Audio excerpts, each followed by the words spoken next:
A lot of news from this D23 weekend as Kingdom Hearts was showcased during the event along with being collaborated with a very known IP within this gaming atmosphere. So let's discuss all of this in today's video, so sit back, relax, and let's finally look into some juicy Kingdom Hearts news. D23 honestly started pretty strong on what they showcased on their first day, and that was excluding Kingdom Hearts. No one honestly expected Kingdom Hearts to show up on Friday when their panel officially starts on a Saturday. They played out a short trailer very smoothly, like they transitioned to showcase the newest KH4 trailer without everyone batting an eye, as they were casually talking about the newest Coco sequel. Whoever had this idea was brilliant, as they knew it would be the right opportunity to show this new trailer out of nowhere as one of the new Kingdom Hearts worlds take place in Coco. It's like to walk around and interact in the land of the dead. Now is your chance. Huh? Wait, what happened? He's been forgotten. When there's no one left in the living world who remembers you, you disappear from this world.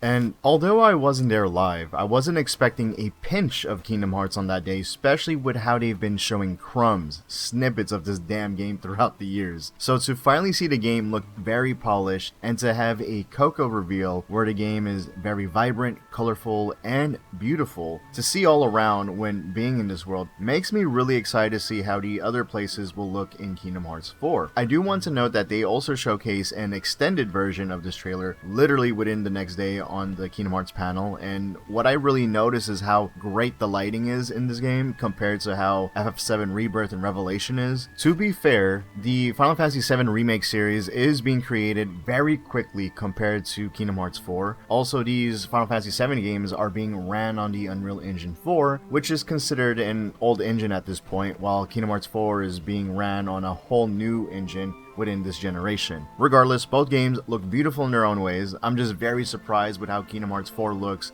and I do hope they maintain this visual quality they have. It's why I'm curious how the overall performance and graphical quality of the game will be. People like me still have no clue on how it will run nor how the gameplay loop will be. I'm still speculating that maybe the team wants to feature some open zones in their maps or let the player explore and interact with, or at least in Shibuya where you could have an open world feel for the game. Or I could just be completely wrong and they will maintain their traditional linear level designs for KH4, which isn't a bad thing at all. The only reason I've been speculating an open world feel for Kingdom Hearts 4, as it was stated in its press release when it was first announced, is that Quadratum is an expansive city, which of course the player will be exploring around in. They also mention in the panel that Sora still has traversal mechanics similar to flow motion from Dream Drop Distance and Kingdom Hearts 3, while adding a new feature where you can grapple hook with the Keyblade chain on certain objects within the map. Again,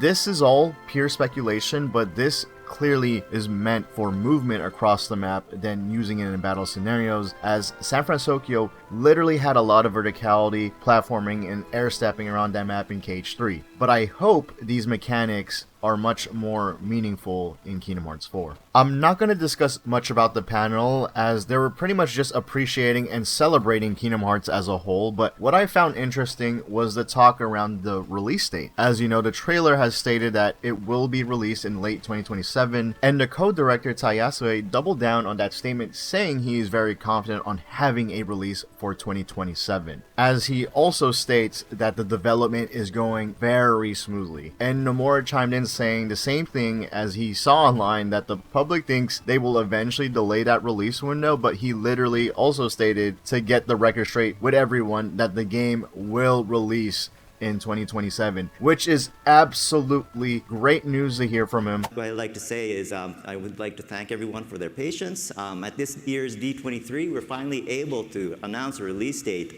for Kingdom Hearts 4. I'm really excited about that as well, and I can confidently say and promise that it will launch in 2027. Okay, what's the release date though? You gave us a release window. なので27年楽しみに待っていてほしいのと、まだまだ今回PR 始まっ You た know ばっ what's かりなん funny? で方はこれ Nomura, からの he 情報 got を comfortable, and now he's ま like た期待して yapping. お待ちください。 He's hella yapping now, which is good. And then one last thing that I actually wanted to also share, and this is something that I talked about with Ty as well, but we announced that the game is going to be coming late 2027, and I saw online that some people were saying, oh, maybe the actual release date might still get pushed back. I just wanted to set the record straight. That is not happening. 2027. He's telling the haters to shut up. And so Stop I do being hope delusional. That, You people don't know do look us. forward to I was a bit confident on that release as well, considering how long it has been, especially seeing this trailer oozes a lot of confidence from the team. It really looks good so far compared to the previous trailers we've seen, but I still wasn't 100% confident knowing this is an Unreal Engine 5 game, and personally, from experiences with other devs, there isn't many games that come into my mind where the game is running properly, so I really do hope the game does run fine on release. In terms of its visuals, like I said, it's looking really clean, especially with the lighting, and with how Kingdom Hearts ran on the PS4, it didn't run horrible from what I remembered. I also played on the PS4 Pro, but that was barely a difference compared to the hardware now, where the base PS5 and PS5 Pro feel different in power. Regardless, I'm glad the team is having a smooth development, and of course I'm really looking forward to it on launch, and I'm looking forward to playing it on different platforms, whether it's my PS5 or PC.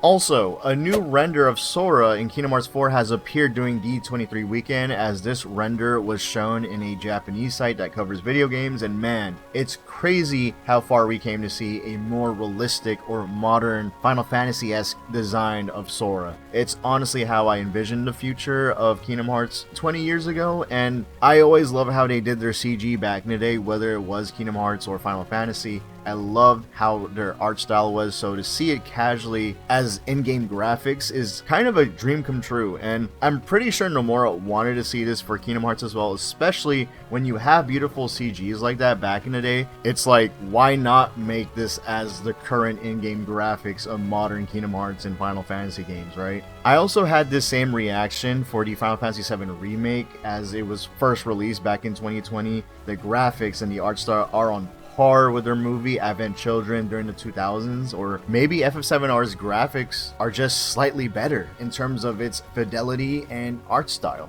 So the fact that we have these as in-game graphics 20 years later is honestly amazing to see for these Square Enix IPs. Last but not least, another announcement involving Kingdom Hearts is that they finally made it over to Fortnite. I know to some of you that may sound absolutely crazy, but a lot of different IPs have gone there and collaborated with Fortnite, whether they were literally in the game in some shape or form. When I say different IPs, what I mean is there's literally many. Fortnite has everybody on there. It is greater than Smash Brothers in terms of collaborating with all these franchises. Fortnite recently dropped a whole new preview poster of their new big update, or chapter I should say. And for context, for people who are not familiar with Fortnite, every other season, Fortnite always has like a big update that changes their entire game, and the main theme is about our beloved video game characters, and Sora happened to appear in this poster. Absolutely crazy to see, as I never expected to see Sora at all in a video game like this, especially how nowadays Kingdom Hearts is a bit niche to a wider audience. The average person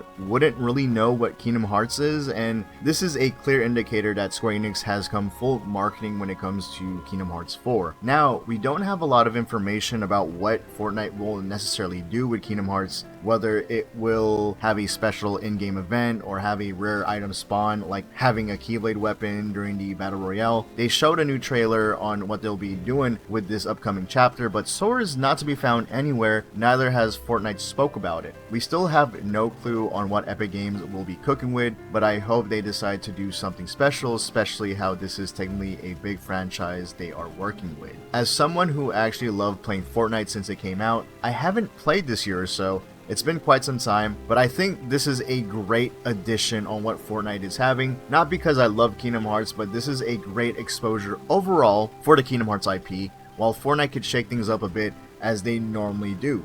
It's why I love Fortnite a lot, because of how different this game can be with each update. So as of now, I think, or most likely, they will have Sora skins available, and apparently he isn't part of the current battle pass. I don't know if that's just based off leaks or information, because I recently booted up my Fortnite account and I did not see like any new battle pass yet, so they haven't really initiated this update as of the time of this recording. So we'll see how, again, they'll put out these skins in the future. Most likely the way that they're going to approach this is that you purchase a skin and his other styles will be available, which I'm pretty sure Fortnite will provide his other outfits from the other Kingdom Hearts games, unless there'll be separate skins to purchase. Regardless, my boy Sora made it to Fortnite before any other Final Fantasy character, which I'm very surprised about. I expected to see Final Fantasy VII characters to be in there first, but that never really happened.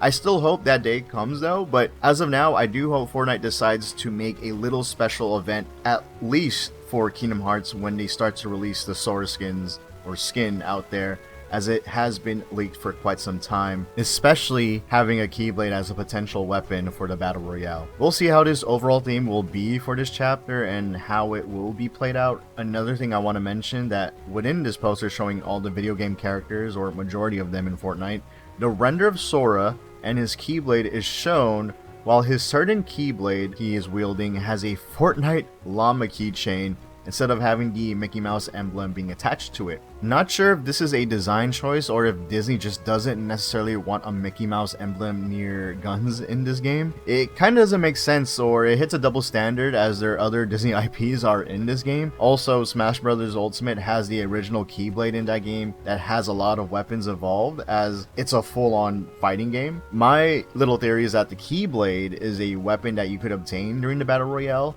In terms of Kingdom Hearts lore, only a certain person can wield a Keyblade. Since we are all randoms as Battle Royale players, we can only access the replica, aka the Fortnite Keyblade in this game, hence why Fortnite is showcasing a llama keychain on Sora's Keyblade. It's a form of hinting on what to expect, and I know it sounds absolutely silly to you guys on why Fortnite is sticking to certain lore, but they have been doing it all the time, especially with Marvel characters like with Thor's hammer, Mjolnir. Mjolnir is considered a pickaxe in the game, or a cosmetic of a pickaxe, and you're able to change what different cosmetics you could have for your character. So certain characters have access to Mjolnir, like Captain America, as there is a comic about him being worthy of wielding Mjolnir. But if you put it on to other skins that don't have any sort of background lore with Mjolnir, they won't be able to wield it in the game.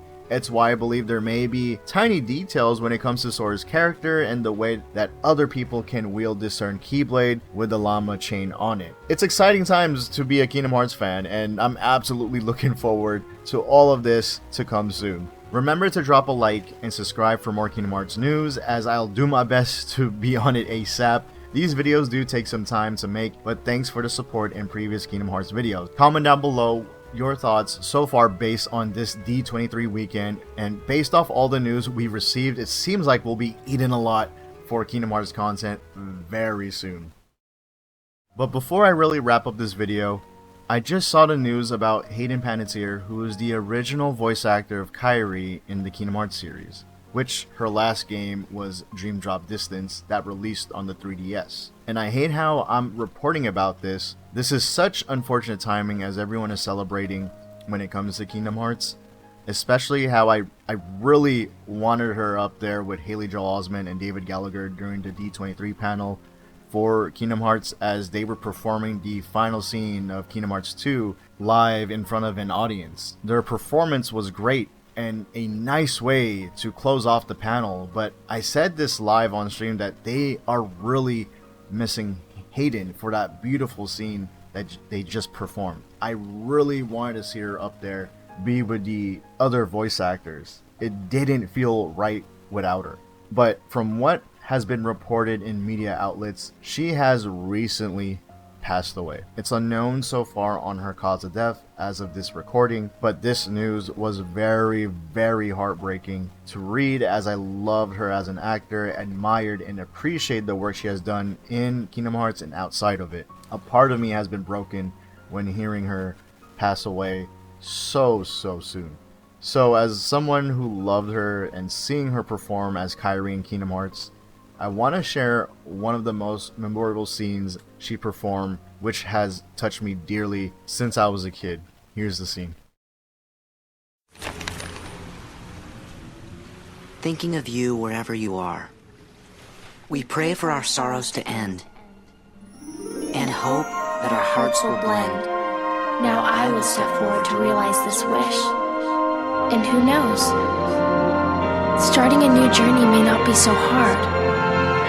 Or maybe it's already begun. There are many worlds, but they share the same sky. One sky, one destiny.